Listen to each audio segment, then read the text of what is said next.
আসসালামু আলাইকুম। বাংলাদেশ জামাতে ইসলামী আজকের মূল ভিডিওটা মূলত তাদেরকে নিয়েই যারা পূর্ব পাকিস্তান থেকে বাংলাদেশ হোক সেটা চায় নাই। মূলত তারা এই দেশে যে স্বাধীনতা পরবর্তী সময় সেই দেশে বসবাসের অযোগ্য, তারা বাংলাদেশের একটা অপশক্তি, পাকিস্তানি অপশক্তি। তাদের এই দেশে না রাজনীতি তো পরের কথা, ওই নামে এবং ওই ব্যক্তিরা এই দেশের নাগরিকত্ব পাওয়ার তাদের আমি মনে করি মরণোত্তর নাগরিকত্ব বাতিল করা উচিত, কারণ তারা এই দেশে স্বাধীনতা চায় নাই। এখন আপনি হয়তো আজকে আমার এই কথা শোনার পরে মনে করবেন যে আমি এতদিন আমি তো নিজেই বলতাম, হ্যাঁ আমি বলতাম তো, আমার তো ওই সময় জন্ম হয়নি। আমার জন্ম হইলে আমি দুই পাকিস্তানকে এক রাখতেই চাইতাম। যদি না পারতাম আমি ওই পাকিস্তানে, পশ্চিম পাকিস্তানে চলে যেতাম। আপনি পশ্চিম পাকিস্তানের পক্ষ হয়ে যুদ্ধ করলেন, পূর্ব পাকিস্তান স্বাধীন হয়ে গেল, আপনি আবার পূর্ব পাকিস্তানে থাকার জন্য আপনার এত খায়েশ কেন? আবার পূর্ব পাকিস্তানে আপনি রাজনীতি করবেন, সেই দলেই রাজনীতি করবেন, এত ঘাটতারামো কেন? আপনাদের এই ঘাটতারামোর কারণে আজকের এই বাংলাদেশে অসংখ্য মানুষ গুম হয়, খুন হয়, ধর্ষিত হয়, ধর্ম পালনের সমস্যা হয়, ইসলাম পালনের সমস্যা হয়, এই দেশের দাড়ি টুপি রাখতে সমস্যা হয়। কিভাবে খুব মনোযোগ দিয়ে শুনেন, কথা টুইস্ট করা যাবে না আর উল্টাপাল্টা বোঝাও যাবে না, যেটা বলছে সেটা বুঝতে হবে। জামায়াতে ইসলামী এই ৭১ সালের যে অবস্থান ছিল, আমি তাদের সেই অবস্থানকে সমর্থন করি, আগেও করি, এখনও করি, সারা জীবনই করব। কারণ দুই পাকিস্তানকে ভাঙার কারণেই ভারত আজকে এই বাংলাদেশের উপরে এই ধরনের নির্যাতন এগুলো করার সুযোগ পেয়েছে। সে পর্যন্ত ৭১-এর ১৬ই ডিসেম্বর ফুল স্টপ, শেষ। আপনি এসে তারপরে শুরু করলেন রাজনীতি করার সুযোগ দেওয়া হইল।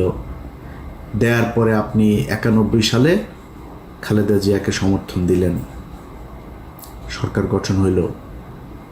৯১ থেকে খালেদা জিয়া ৯৬ পর্যন্ত কি দোষ করেছিল যে আপনি ৯৬ সালে শেখ হাসিনার পক্ষে যায়া খালেদাকে হটানোর জন্য জীবন মরণ দিয়ে যুদ্ধ করলেন? কি করেছিল খালেদা জিয়া আপনার সাথে? এই দেশের বিরুদ্ধে অবস্থান নিয়েছিল। বিএনপি দুর্নীতি করেছিল, দুর্নীতি আজকে করে নাকি, কালকে করবে নাকি, এই বিএনপি আবার আসলে আবার করবে। আওয়ামী লীগ কী করেছে গত ১৫ বছরে দেখেন না চোখে? কেউ কেউ বলে থাকে ওই মেট্রো রেলে উঠলে নাকি দুইটা শব্দ তাদের খুব লাগে, যে মুনাফেকের জাতি নাকি যেন বলে, বেইমানের জাত, এটা মনে হয়। আরে তোর বাপের টাকা দিয়ে এই বানাই দিয়ে গেছিস, তোরা যেই টাকা দিয়ে মেট্রো রেল বানিয়েছিস, এরকম টাকা দিয়ে মেট্রো রেল এরকম পুরো ঢাকা শহর ছেয়ে ফেলা যায়। ৩ পদ্মা সেতুর টাকায় ১ পদ্মা সেতু বানাইছিস। তোদের মেট্রো রেল আর পদ্মা সেতুতে উঠলে মনে হওয়ার কথা টাকাগুলো নিয়ে গেছিস, ওই টাকাগুলো ফেরত দেওয়ার কথা মনে হওয়া দরকার। বেইমানের জাত মনে, তোর বাপের টাকা দিয়ে করছিস না? তো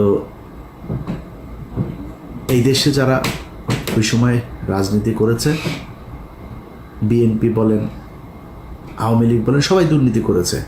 তা আপনি ৯১ থেকে ৯৬-তে আপনি জানেন না শেখ হাসিনাকে বাংলাদেশে ইন্ডিয়া পাঠিয়েছে কেন? ৯১-তেই তো ইন্ডিয়া তাকে বসাতে চেয়েছিল, পারে নাই, ৯৬-তে বসাবে। আপনার এইটুক দূরদর্শিতা নিচে চুল গজায় নেয় আপনার, যে আপনি বুঝেন না যে হাসিনাকে দিয়ে তারপরে এই দেশটাকে ভারত নিয়ন্ত্রণ করবে। হাসিনার পক্ষ যায় করলেন, ২ দিন পরে আবার ভাতার পাল্টাইলেন, ওই ভাতার আর ভাল লাগে না, ভাতার পাল্টায় আবার ফের খালেদা জিয়ার কাছে আসলেন, এসে তারপরে পায়ে টায়ে ধইরা তারপরে জোট করলেন, করে আবার ক্ষমতায় বসলেন। ক্ষমতায় বসার পরে এরপরে দেশ চালাইলেন। দেশ চালানোর সময় যা যা হয়েছে, যেভাবে চলেছে, সেখানে তো আপনার বুঝার আমার মনে হয় না যে কোনো সমস্যা হয়েছে যে খালেদা জিয়া কি চায়, খালেদা জিয়া কি আসলে ভারতের লোক না কিসের লোক। যদি সমস্যা হতো তাহলে তো ওই সময় চলে আসতেন, সরেন নাই তো, তাদের সাথেই ছিলেন। আসলো 2024, মাঝখানের পুরোটা সময় বাদ দিলাম বিরোধী দলে। 24 আসার পরে আগস্টে হাসিনারে সরাইলেন, সরানোর পরপর বিএনপি আবার খারাপ হয়ে গেল। কারণ কি? বিএনপি তারেক রহমান ইন্ডিয়ার কাছে বিক্রি হয়ে গিয়েছে। বিএনপির চোর মানে যদি ধরা যায় 80%ই চোর, মানে এটা করার পর দেশের মানুষই ভাই 90% 99% চোর আমার দেশের, ইনক্লুডিং মি। আমি আমার বাদ দিলাম না, 99% চোর এই দেশে, হয়তো 2-1% ভালো থাকতে পারে। তো বিএনপি চুরি করেছে, ওটা বাদ। বিএনপি আওয়ামী লীগ এই ইন্ডিয়ার সাথে কিছু করেছিল নাকি? খালেদা জিয়া তারেক রহমান বিক্রি হয়ে গিয়েছিল, 5 তারিখে বিক্রি হয়েছিল। তো 5 তারিখের পরে বিএনপি খারাপ হয়ে গেল কেন হঠাৎ আপনার কাছে? আপনার বাল গজায় নাই যে এই আপনি যদি বিএনপির সাথে দ্বন্দ্ব করেন তাহলে ইন্ডিয়া আবার এখানে ঢুকবে? আচ্ছা, আপনি বললেন যে আপনি কি সবাই মাফ করে দিয়েছেন আপনি আওয়ামী লীগকে। চাচার সমস্যা কি? ভিডিও টিডিও আছে নাকি রয়ের কাছে? টাকা পয়সা লেনদেনের কোনো কিছু আছে?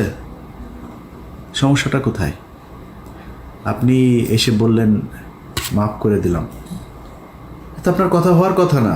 আরে ভাই, গত 15 বছর এই দেশটা ইন্ডিয়ার কাছে বিক্রি করে দিয়েছিল। আপনি সেই দেশের স্বাধীন হবার পরে আপনি তাদেরকে মাফ করে দিয়া তারপরে তাদেরকে নিয়ে থাকতে চান। কারণ কি? সমস্যাটা কি? এটা তো বলা দরকার মানুষের কাছে। এ কোন কারণে, কি স্বার্থ দেখে বা কোন যুক্তিতে আপনি তাদেরকে মাফ করে দিচ্ছেন এত তাড়াতাড়ি? বিএনপি শুরু করলো, জামাত টানছে, আমাদেরও তো তাহলে সবাই টানা দরকার। টানাটানি আওয়ামী লীগের কে কত নিতে পারে, এদের কাছে সবচেয়ে প্রিয় মানুষ হয়ে গেল আওয়ামী লীগ। 5 আগস্টের পর থেকে আজ পর্যন্ত বলেন, এই দেশে নিজেরে নিয়ে যদি এখন কথা বলতে চাই তাহলে মনে হবে আমি বোধহয় নিজেরে মানে বলতেও লজ্জা লাগে। আমি পিনাকি আর কনক সারোয়ার 2-4 জন আরও আছেন, এদের বাইরে আর কারোর তো আমি দেখি না যারা কিনা ইন্ডিয়ার ব্যাপারে একদম জিরো টলারেন্স নিয়ে তারপরে কোনো কথা বলছে বা কোনো কাজ করছে, কাউরে দেখি না। তো আপনি এদের কাছে নির্যাতিত হইলেন, এতটা দিন ধরে নির্যাতিত হইলেন, এদের ব্যাপারে আপনার কোনো সমস্যা নাই, কোনো অভিযোগ নাই। আমরা ফাইন্ড আউট করে দিলাম যে এই যে এই ব্যক্তি এই প্রতিষ্ঠানগুলো ইন্ডিয়ার ওয়ার করেছে, পক্ষে কাজ করেছে। আপনিও তাদেরকে নিয়ে বসায় স্টেজে বসায় তারপরে বক্তব্য শোনাবেন। পিছনে দেখি ওই যে শফিকুল ইসলাম মাসুদ চোখ বন্ধ করে মনে হয় বিশাল ধ্যানে আছে, মানে ওর বাপ ওই সন্তোষ শর্মা বক্তব্য দেয়, ওর বাপের বক্তব্য শোনা মধুর মানে স্টেজে দাঁড়ায় রয়েছে, পিছনে বডিগার্ডের মতো, সোহরাওয়ার্দীর বডিগার্ড শেখ মুজিবের মতো ওইভাবে দাঁড়ায় আছে। এটা এই জন্য এই 15 বছর এই জন্য মানুষ জীবন দিয়েছে। আপনার এই প্রোগ্রামটা যারা অর্গানাইজ করেছেন তাদেরকে সেই জামাতের নেতা যারা সন্তোষ শর্মাকে দাওয়াত দিয়েছেন সে ব্যক্তিগুলোকে একটু বলি যে মনে করেন আপনারা অলমোস্ট সবাই জেলে গিয়েছেন আমি যতটুকু জানি। জেলে যাওয়ার পরে আপনার স্ত্রী বা মেয়েকে পুলিশ আপনাকে ক্রস ফায়ার দিবে এটা মনে করে তারপরে ধর্ষণ করেছে, ধর্ষণ করে পেটে বাচ্চাও দিয়ে দিয়েছে। অ্যাবর্শন তো আর করাইতে পারে না লজ্জায় শরমে। আপনাদের ঘরে যদি এরকম একটা বাচ্চা টাচ্চা যদি থাকে, মনে করেন থাকে, কেমন লাগবে? আসতে কি না ওইটাও তো আল্লাহই জানে। থাকতে পারে না? কেন বললাম জানেন কথাটা? আলেপের কথা মনে আছে? আমার এই চ্যানেলে একটু পিছনে যায় ভিডিওগুলো দেখেন। এই পুলিশ অফিসার এক ব্যক্তিকে ধরে তার স্ত্রীকে তার স্বামীর ক্রস ফায়ারের ভয় দেখিয়ে রোজা ভাঙিয়ে রোজার মাসে তারপরে ধর্ষণ করেছে। দেখেছেন আমার এই চ্যানেলে ভিডিওটা? এরকম 16 জন আমাদের বাংলা এডিশন অফিসে গিয়েছিল। তো বাংলা এডিশনের কাছে যারা গিয়েছে ওরা তথ্য দিতে চায়, নাম বলার পারমিশন দিচ্ছেন। তো আমি বললাম নাম কিছু যদি না বলি, কোনো পুলিশের নাম বলতে দেবেন না, ওরা লজ্জায় কারণে বলতে চায় না। তো এখন ওই ব্যক্তি শুধু আমাদের কাছে বক্তব্য দিয়েছিল, কারণ ওর স্ত্রী মারা গিয়েছে। এগুলো নিয়েই দ্বন্দ্ব, সাংসারিক দ্বন্দ্ব, তারপরে আবার উনি গর্ভবতী ছিল, এইসব সমস্যা মিলে হঠাৎ করে মারা গিয়েছে। স্বামী স্ত্রীর মধ্যে এটা নিয়ে খুব খারাপ পরিস্থিতি চলছিল, মারা গিয়েছে। সে লোকের কথা শোনেন নাই? ওই লোকের স্ত্রীকে এইভাবে জোর করে ধর্ষণ করেছে। আমরা তো জানি না আরও কত মানুষের স্ত্রীকে এইভাবে ধর্ষণ করেছে যারা আমাদের কাছ পর্যন্ত পৌঁছাইতে পারেনি। আপনি মাফ করে দেওয়ার কে? তাদের কাছে জিজ্ঞেস করেছেন? ভারত গেল 15 বছরে যা করেছে সেটার শাস্তি হতে হবে, শুধু শাস্তি না, সারা জীবনের জন্য তাদেরকে নিষিদ্ধ করতে হবে। আপনি 2 দিনের মাথায় মাফ করে দেন। খিলগাঁয়ের জনির কথা মনে আছে? বুকে গুলি কয়টা? 19 গুলি নিয়ে তারপরে মরতে হয়েছিল, ছোট বাচ্চা। তার ওই বাচ্চার কাছে গিয়ে জিজ্ঞেস করেছেন যে ওর বাপের এই হত্যাকাণ্ডকে সে মাফ করেছে কিনা? সারা দেশে সেই 5ই মে থেকে শুরু করে বিভিন্ন সময় এই দেশে গণহত্যা চালিয়েছে। ঠিক যখন আপনি কথাটা বলছিলেন তার 1 মাস আগে, 15 দিন আগে একটা গণহত্যা চালিয়েছে। আপনি তাদেরকে মাফ করে দিচ্ছেন এত তাড়াতাড়ি? নিশ্চয়ই চাচা মিয়া ভিডিও কোনো মমতাজ কারোর সাথে মনে হয় আকাম কুকামের কোনো ভিডিও আপনার আছে আওয়ামী লীগের কাছে বা রয়ের কাছে, এই জন্য আপনি বক্তব্য দিতে বাধ্য হয়েছেন। ওইটা আপনার বক্তব্য হওয়ার কথা না। আমি একজন মানুষ হিসাবে, সুস্থ মস্তিষ্কের একটা মানুষ হিসাবে এটা আমি মনে করি না। হয় আমি পাগল হয়ে গিয়েছি, নাহলে আপনার কোনো ভিডিও কিছু একটা আছে, নাহলে আপনি মাফ করতে পারেন না। আপনাদের অনেকের খারাপ লাগতে পারে ভাই, এই দেশের এই জামাত ইসলামের কারণে। আমি সরাসরি বলি, ধরেন আমি কয়দিন আগে ওই যে বিরিয়ানি আলম সাহেব বলেছিলেন, তার সাথে আমার ওয়াশিংটনে আমরা মুশফিক ভাই এরা কয়েকজন ছিলাম একটা প্রেস ব্রিফিংয়ে এখানে। তো আমার জিজ্ঞেস করছিল যে আপনি নির্বাচন হলে কারে ভোট দেন? বলে নির্বাচন হলে জামাত ইসলামের ভোট দেবো। এখনও এটা প্রকাশ্যে, মানে এটা আমি যেটা বলি আমি সবার সাথে কথা ওইভাবেই বলি। বলছি জামাত ইসলামের দেবো। বলছে কেন জামাত ইসলামের কেন দেবেন? বললাম জামাত ইসলাম বিএনপি দুইটা আমার কাছে সমান্তরাল, কিন্তু যেহেতু ওরা ইসলামটাকে একটু প্রিফার করে তো আমি এই কারণে জামাত ইসলামকেই ভোটটা দিব, বাট আমি বিএনপিকেও পছন্দ করি। এখনও বলছি, এই এক কারণে জামাত ইসলামের প্রতি মানুষের যে দুর্বলতা, এইটার কারণে বিএনপির চাইতে আপনারা অনেকেই হয়তো জামাত ইসলামের অনেকে, আমার তো মানুষ জামাত ইসলামই মনে করে, তো কালকে হয়তো মনে করছে আরে ইলিয়াস এই কী সমস্যা, কি ইলিয়াস তো এই জামাতও করেনি, তাহলে আসলে করে কোন দল? এখন আমি জামাত করি না, কিন্তু বিএনপির লোকজন কিন্তু আমার জামাত বানায়। এই যে জামাত বলা হয় এটার কারণ কি জানেন? এটার কারণ হচ্ছে ওই যে ধর্মীয় কথাবার্তা বলি। যখন অফিসে জব করতাম ইটিভিতে, রোজা রাখতাম, রোজা রাখাই তো আবার মাঝে মধ্যে ধরেন শুক্রবারে নামাজ পড়ার জন্য সময় চাইতাম অফিসে। এই তো জঙ্গি, তো মানে শিবিরের লোক। আবার ওই হরতালের সময় শিবিরের ওই ফুটেজ যেগুলো আমি তাড়াতাড়ি পাইতাম আর কি, আমার কাছে এই তথ্য আমি সোর্স মেনটেন করতাম। মনে করেন ওর সাথে ও এত ফুটেজ পায় কেমনে, কোথায় ভাঙচুর হয় এটাও জানে কেমনে। এইটাও আরেকটা কারণ। আমি একা না, আপনি বিএনপির সাথে বলবেন যে আমি বিএনপি করি বলে এই বা মানে বিএনপির কিছু দেখি না এটা বলে আপনি পাওয়ার সুযোগ নাই। কারণ বিএনপির সাথে আপনার অনেকগুলো জায়গায় পার্থক্য আছে, যেই পার্থক্যটা আপনাকে মেনটেন করতে হবে। যে পার্থক্যগুলো কি? আবরার ফাহাদ বলেছিল সে শিবির করে, আবরার ফাহাদকে হত্যা করা হয়েছে শিবির সন্দেহে, জানেন না? আমি বেতন পেয়েছি, 23,000 টাকা বেতন পাই মাত্র। তখন বেতনের পুরো টাকাটা নিয়ে তারপরে যে কোনো জামাত ইসলামের কোনো একটা জায়গায় দিয়ে এসছি। এটা একটা রসিদ ছিল, সেই রসিদটা আমার ড্রয়ারে ছিল। 23,000 টাকার একটা রসিদ।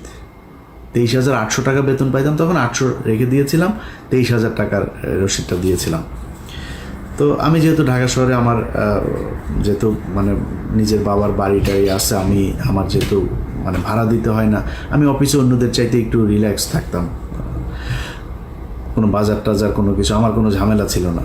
তো আমি ওই টাকাটা দিয়েছিলাম। তো আমি ইটিভি থেকে যখন এই চেয়ারম্যান যখন জেলখানায় গেল, তখন আমার ড্রয়ার তো আমি কোনো জিনিসপত্র কিছু নিয়ে আসার সুযোগ পাইনি, আমি আর অফিসে যাইনি।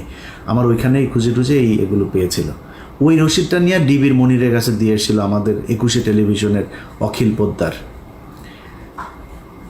আমার অনেক ঝামেলা হয়েছে ভাই, শুধুমাত্র এই জামাতের পক্ষে কথা বলা কিংবা জামাতের মতো করে কথা বলার কারণে। এই দায় আপনাদেরকে নিতে হবে। আবরার ফাহাদ মারা গিয়েছে, এই দায় আপনাকে নিতে হবে। আপনি ইসলাম নিয়ে রাজনীতি করেন, এই জন্য আপনার নামে যাদেরকে ফজরের নামাজ পড়তে যাওয়ার কারণে জঙ্গি বানিয়ে শিবির ট্যাগ দিয়ে তারপরে ফাঁসি দেওয়া হয়েছে, ক্রসফায়ার দেওয়া হয়েছে, যাদের স্ত্রীদেরকে ধর্ষণ করা হয়েছে, এর সব দায় জামাত ইসলামকে নিতে হবে। এই জন্য আপনার দায় অনেক বেশি বিএনপির চাইতে। বিএনপি তো ভাই খালি খালেদা জিয়া, তারেক রহমান, জিয়া পরিবার বাদ দিলে বিএনপির 90% মানুষের সাথে আওয়ামী লীগের কোনো পার্থক্য নাই।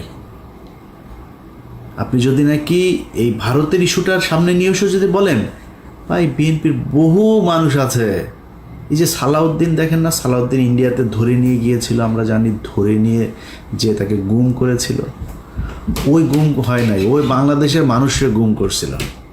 ইন্ডিয়াতে বসে সে আমাদের সাথে ফোনে কথা বলে, আমার সাথে অনেকবার কথা হয়েছে। ইন্ডিয়াতে বসে থেকে কথা বলে আমার সাথে, অনেক ইনস্ট্রাকশন দিত, ভাই এরকম করো, এরকম এই সেই।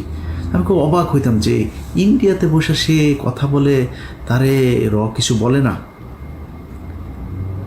তখন কিন্তু আমরা এটা নিয়ে আলোচনা করতাম যে সমস্যা, এরা আসলে ইন্ডিয়া নিয়ে গিয়েছে ভাব ধরানোর জন্য, সে আসলে রয়েরই লোক, ওইখানে নিয়ে তাকে ট্রেন আপ করা হচ্ছে বিএনপিকে, যাতে সে দেশে গিয়ে তারপরে সার্ভিসটা দিতে পারে। সেই সার্ভিস এখন এসালাম টেসালাম এদের সবাইকে বাঁচায় সালাউদ্দিন সাহেব দিচ্ছেন। তো বিএনপিরে যদি আপনি তারেক রহমান, খালেদা, অর্থাৎ জিয়া পরিবারের বাদ দেন, আমি জানি না ভাই কয়জন খুঁজে পাবেন সেখানে ইন্ডিয়ান লোক। মির্জা ফখরুল এই দলের দ্বিতীয় পার্সন, তার মতো লোক ভারতীয় এজেন্ট।